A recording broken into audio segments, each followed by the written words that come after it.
Here come Wexford, led by Nicky Rackard and his brothers Bobby and Willie.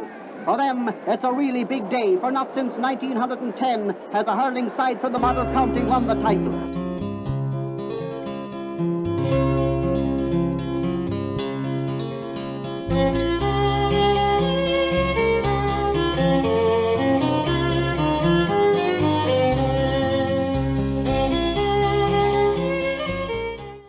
In his prime, Nicky Rackard stood 6 foot 1.5 inches and weighed 14 stone 8 pounds. The great thing for me was to see that Ring said he was the fairest man, I think something like that, one of the fairest men that ever stood on a hurling field. Nicky played 35 championship games, which was knockout championship, that lasted 60 minutes. He scored 65 goals. Nicky in particular was an absolute legend. No matter who you were, whether you were from the best known club in the county or from the least known club in the county, he treated the very same with everyone, and he talked to everyone the very same. And I think that was one great thing about him.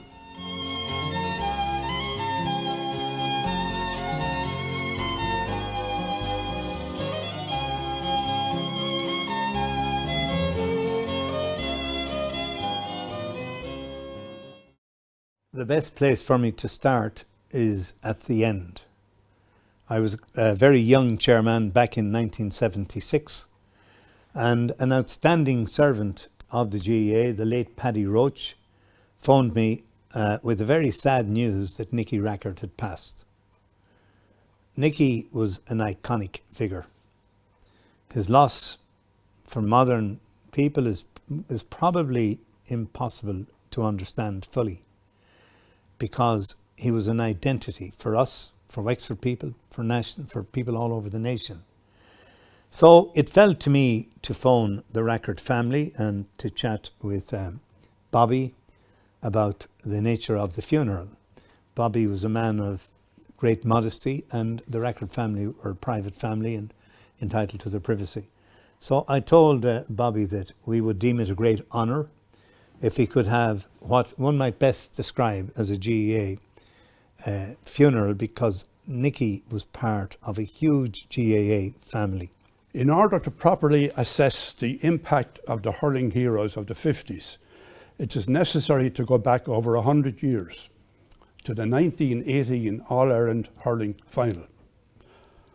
Wexford had won their first title in 1910. However, the Shannonsiders gained ample revenge 8 years later, outclassing Wexford by 9 goals and 5 points to 1 goal and 3 points in the final. The all-conquering footballers were of course top dogs at that time, after completing 6 provincial and 4 All-Ireland titles in a row. They were to continue to be a major force in the province, winning titles in the 20s, 30s and 40s. Nevertheless, the 1918 defeat seemed to have a major psychological effect on the fortunes of the hurlers, whose performances were to spectacularly nosedive over the next decade. Wexford were the first real team to make a breakthrough, in my opinion, in hurling, because Laois were stronger than us and we weren't even the best in Leinster by a mile. So, like, Wexford was, from the 1920s right through to the 40s, Wexford hurling was barren place, and you know, even though we had hurling in it, there wasn't that much hurling of a standard at inter-county level. And I believe Nicky Rackard's arrival on the scene brought Wexford hurling to where it was. And with the 1910 hero Sean O'Kennedy now in charge, the county captured 2 junior hurling provincial championships in 1940 and 1941, with for the first time the name of Nicky Rackard of Ratmuir appearing in the programme at centre field in 1940 and centre forward in 1941. Nicky was to make his senior debut a year later, and with standards now improving, the county reached a Leinster decider in 1944 after a first victory over Kilkenny since 1901. Dublin, serious contenders in those days, proved too good in the final, but a very interesting media report of the game noted Rackard, who had lined out at midfield, was the enigma of the match. He lacked the pace to compete with the Dublin midfield, but as a marksman was a brilliant opportunist, getting the best 2 goals of the game, and with any bit of luck, might have had another couple of scores. The big breakthrough for Wexford was 1940, in my opinion, looking back on the history of it. And Nicky Rackard was centre field in that team with George O'Connor's father, Paddy. And that team won Leinster. And while that looked like very little, it was a chink in the light to bring Wexford forward. And Nicky Rackard had already won 3 senior college championships with Kieran's in Kilkenny. And the fact that he went to Kieran's made a difference as well, because that gave him great confidence hurling wise, because he had won 3 Leinster championships in senior hurling and 2 in junior hurling, and he was playing with Father Tommy Marr and playing with lads that became Kilkenny legends after that. So he came back to Rathnewer with all that experience and with the confidence you'd get by winning an All-Ireland Colleges medal. I know played at colleges, and winning things in college makes such a big difference. So he came back a confident young man, and he was on that team at centre field, and he was still a minor. Considering as well that Nicky was a vet, and he went to school in Kieran's, as you know, and so he was out of the parish a lot, but he always came back to the parish. The late 40s and early 50s had seen the arrival of the Morrisseys, the Floods, the Kehoes, Billy and Bobby Rackard, Ned Wheeler, Nick O'Donnell and others. And in 1951, Wexford continued their progression, capturing a first senior provincial championship since 1918. Central to this success, and now in unstoppable form at full forward, was Nicky Rackard, who had contributed an astonishing 9 goals and 19 points in 6 outings during the 1951 campaign. Over the coming years, his charismatic leadership, lethal finishing, selfless distribution and deadly accuracy would create havoc for defences everywhere, culminating in 3 provisional titles from 1954 to 56, and the Holy Grail, All-Ireland titles in 1955 and 1956. He actually played Railway Cup in hurling and football, I think, in 1950 before he won nothing with Wexford, because Wexford didn't win until 51, the first Leinster they had won. So, he was a long way. He was 33 when we won our first, when he won his first All-Ireland medal, and he had gone through a lot of things in life, and so he was getting a bit older. At that time, fellas at 33 years of age were certainly seen as veterans, so he didn't come into his own until then, but he became the leader of, we'll say, his own house with his lads, the Rathnewer lads, and then with the Wexford lads, and he had a reputation when he went in there. So he actually fought battles with the county board to try and get the county board to back the hurling teams, and he managed to succeed in getting them to do that. And that they all thought he was probably half mad, thinking Wexford could win an All-Ireland. He lined out in the Railway Cup for Leinster on a regular basis from 1943 to 57, and in 1946 and in 1950 achieved the unusual distinction of lining out for Leinster in both codes on the same day. The eras of the 50, and one needs to put Nicky into the GAA family, the team, the village of Rathnewer, and of course his own family. 4 Rackards involved in 1951. Jimmy, the lesser known, played in the goal for Wexford that year. The great Bobby, the great Billy, and the greatest Nicky. He was a man he was different. He was just different than anybody that that was going there. He had this special hat and coat, and he looked so much different than all the rest of us looked at that particular time. But then so did his 2 brothers. They were, there was a remarkable kind of a family. They were very different. They weren't your ordinary lad in the street that played, or ordinary fella off a farm that played. They were just that bit different. But that made them special, to be honest with you, because they had an aura about them, and the 3 Rackards like 3 film stars. And had a great presence. And the first inspiration that he had was on his 2 brothers. So he was able to deliver 3 fellas out of one house to play senior inter-county hurling. That's 1/5 of a team. And Martin Codd with them as well from Rathnewer. And so, all of that engendered a lot of interest in Rathnewer, and Rathnewer, the club grew with the Rackards. And then you had Club Ormer strong at that time, and so were the Aidens here in Enniscorthy. He was very effective as an overhead striker, close to goal, a feature which has virtually disappeared from the modern game. For a big man, he was surprisingly nimble, possessed a decent first touch, and in full flight was impossible to stop. Yeats was one of our greatest poets, William Butler Yeats, and in one of his poems he refers to the signatories of the 1916 proclamation. He said, "Those names that stilled our childish play." Whatever you might be doing, thinning turnips, snagging turnips, if Nicky's name was mentioned, it stilled our childish play. In 1954, Antrim sent their second 15 to Croke Park to face Wexford in the All-Ireland Senior semi-final. Their first choice team had taken part that year in the Junior Championship. A scoreline of 12 goals and 17 points to 2 goals and 3 points tells its own story.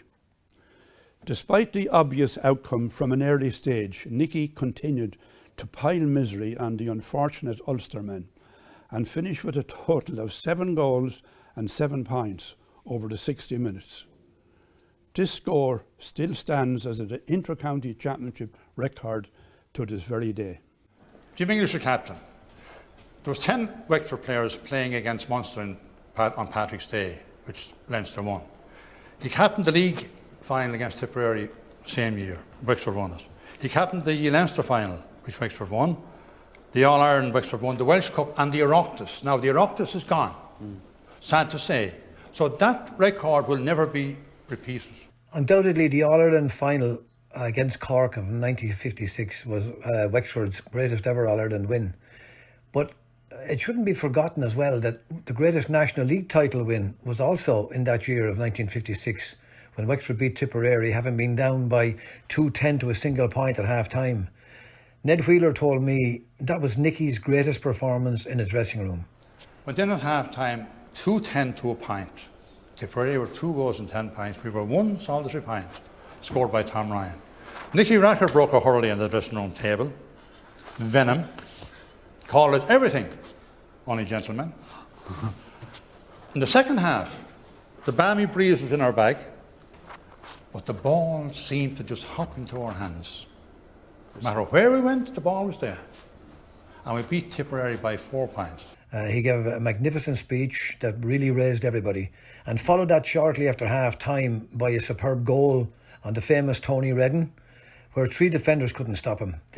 The example was set and followed by every member of the Wexford team, which led to one of the greatest comebacks against the home of hurling at their height. Leadership of the highest order on both counts in the All-Ireland and in the famous National League final. The difference between radio and television is you see the picture in television. In radio, you create it in your mind. Truly imagery.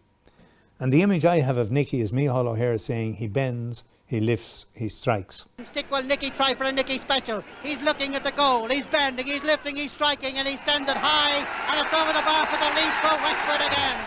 During the war years, for instance, when there was no petrol to go to the matches, no cars, etc., he brought the games into the homes, and he very aptly described it there himself, you know, saving up the old batteries for the match on Sunday.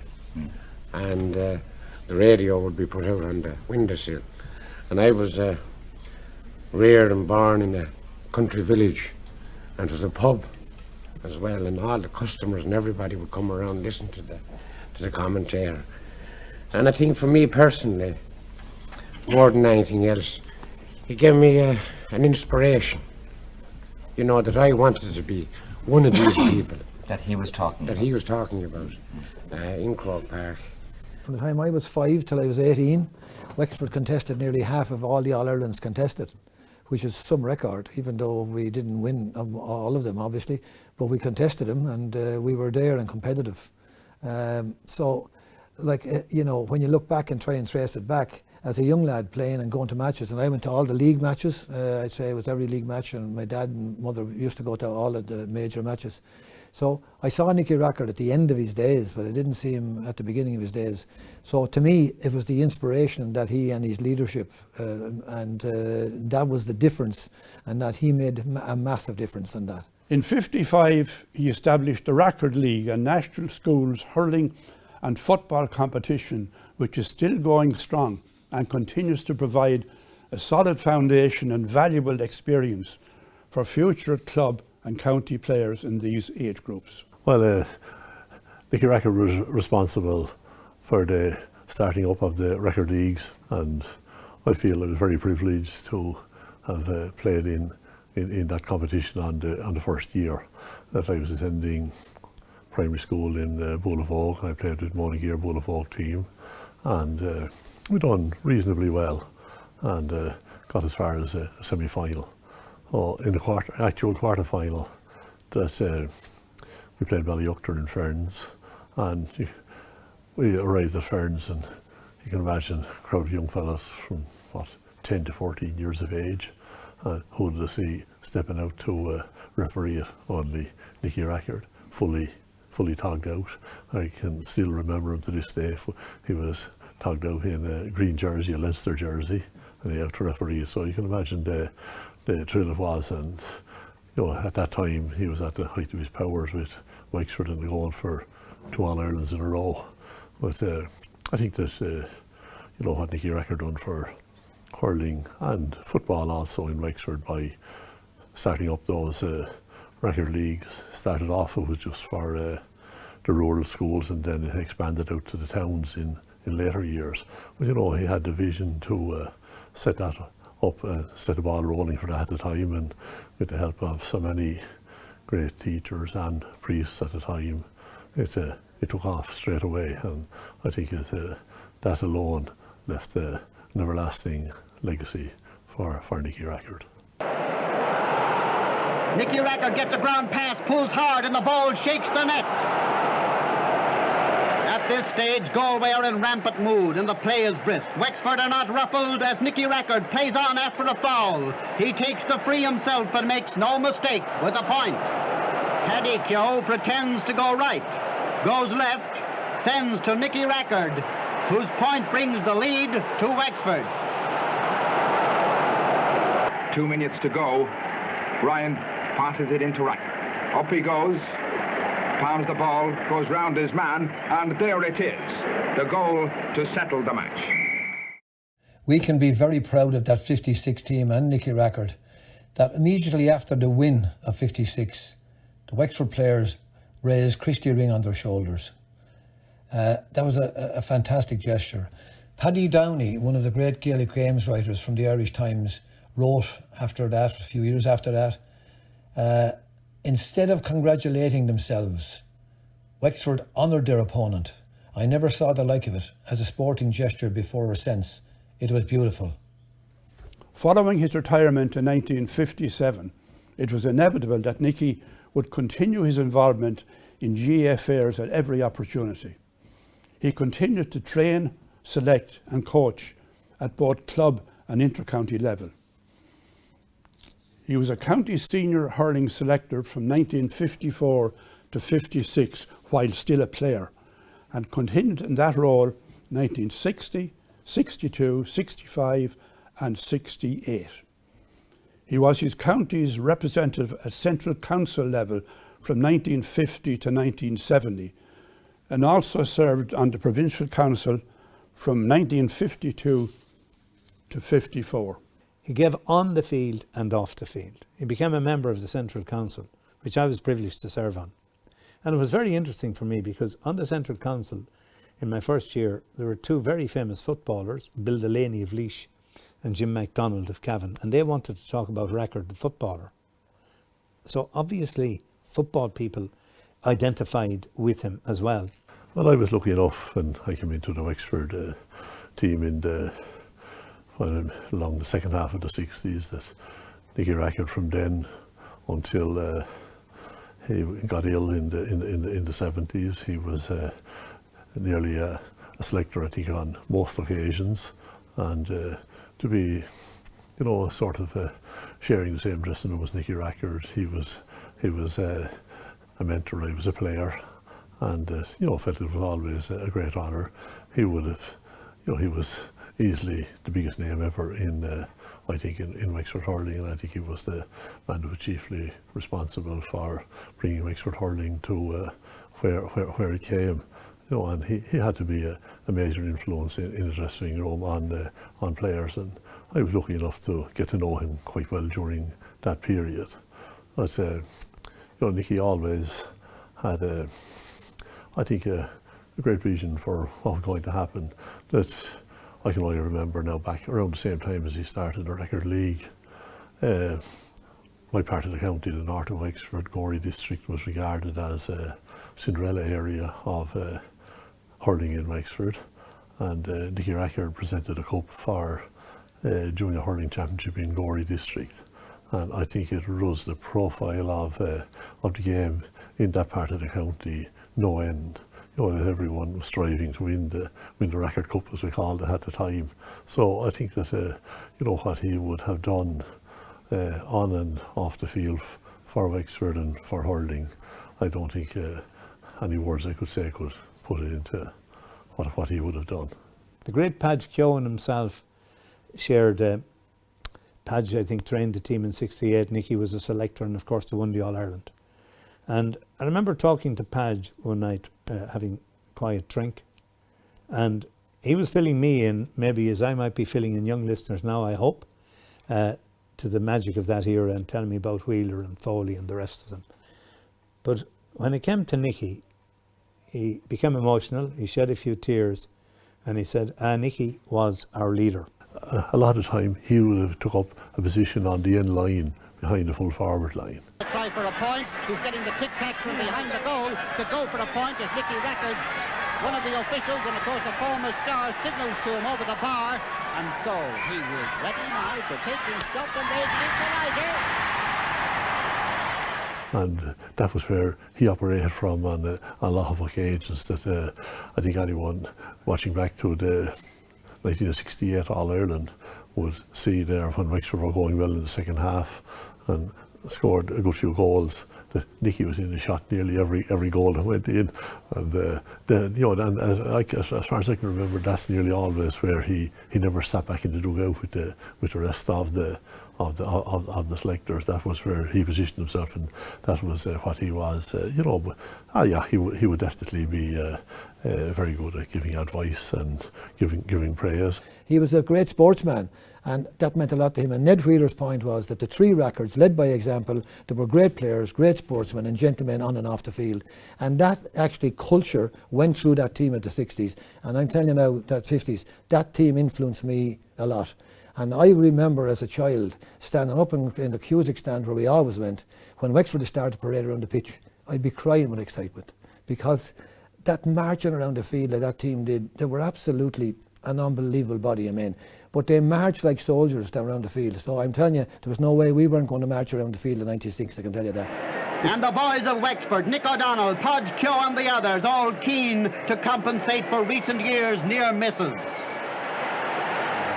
Because that's where it came from, not from me. That came from my DNA through those fellas, because their example led me to be proud Wexford man, and I wanted to do a thing the right way, and I think that's what they would have been proud of. At club level, Nicky Rackard has achieved every possible honour with his beloved St Anne's Rathmuir, including the unusual distinction of winning senior and junior hurling and football county championship titles.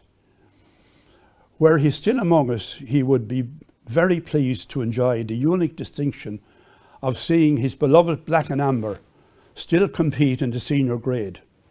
The only club in the county never to have lost their senior status since their promotion from the junior grade way back in 1940. Nicky Rackard's list of impressive achievements include 2 All-Ireland hurling titles, 4 provincial awards, 1 league title, 4 Oireachtas awards, 2 Leinster junior hurling titles, and a Leinster senior football award in 1945, the last time Wexford were successful in this grade.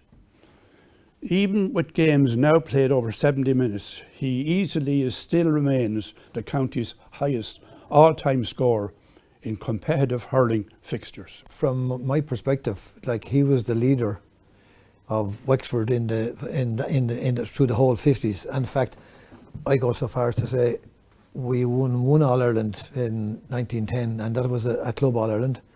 And I don't believe without Nicky Rackard we would have won another All-Ireland of any description in hurling. We won, I don't know, 3 or 4 championships. In that time we had Jim English, Martin Codd, the Rackards, and sure, like, it was a huge team in Rathmuir at the time, and it put Rathmuir on the map, and always we were very appreciative of the effort that the Rackards put in. And I remember meeting him once in our pub years ago, and like it was like meeting a legend. Like you know, this was the famous Nicky Rackard. I was hurling Rackard schools at the time, and so he was the man that was responsible for it all. So for us, he was just out there. He was like a god, you know, and yeah, that was fantastic time in Rathneora at that particular stage, and I think the Rackards were responsible, and the team, that Rathneora team, were responsible for bringing the next batch, which were huge as well, which was the Quigleys and the O'Connors and stuff like that.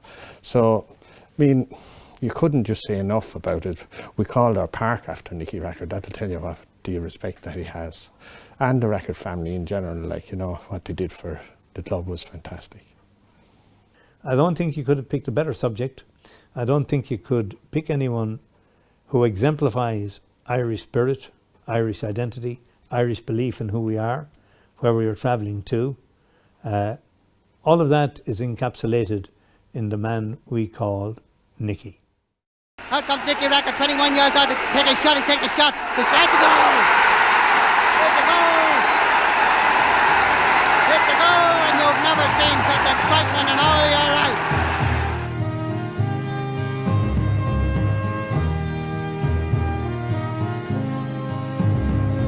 The challenge of an ancient game brought glory, glory to your name. Though March winds blew, the crowd still came to watch you, gentle hero. Through life's long march you made us proud, and many a voice from out the crowd called out your name aloud, aloud, an echo still resounding. And Blackstairs men who saw you then still speak of you in awe. On Corman's Green, where you have been, they tell of what they saw. We watched you on September fields, and lightning was the drive. You were the one Cuchulain's son in 1955. The hand that held a stick of ash, and the man who led with style and dash. Oh, Carrick-Tuchel fell to crash, and Bennett's Bridge and Turles. And when in later life you beat the devil on that lonely street, you taught us how to take defeat with dignity and courage. And Blackstairs men who saw you then still speak of you in awe. On Corman's Green, where you have been, they tell of what they saw. We watched you on September fields, and lightning was the drive. You were the one Cuchulain's son in 1955.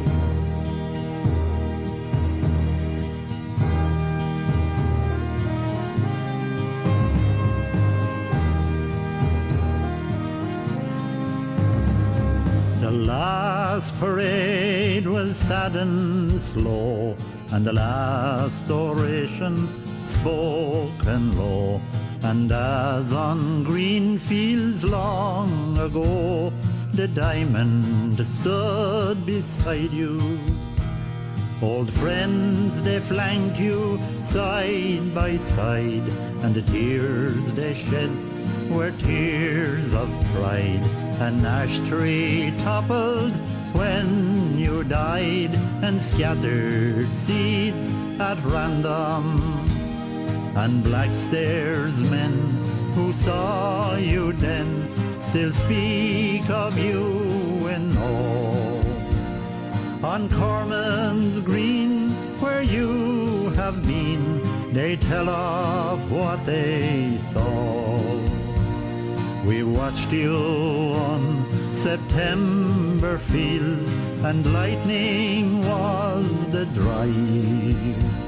You were the one, Cuchullin's son, in 1955. You were the one, Cuchullin's son, in 1955.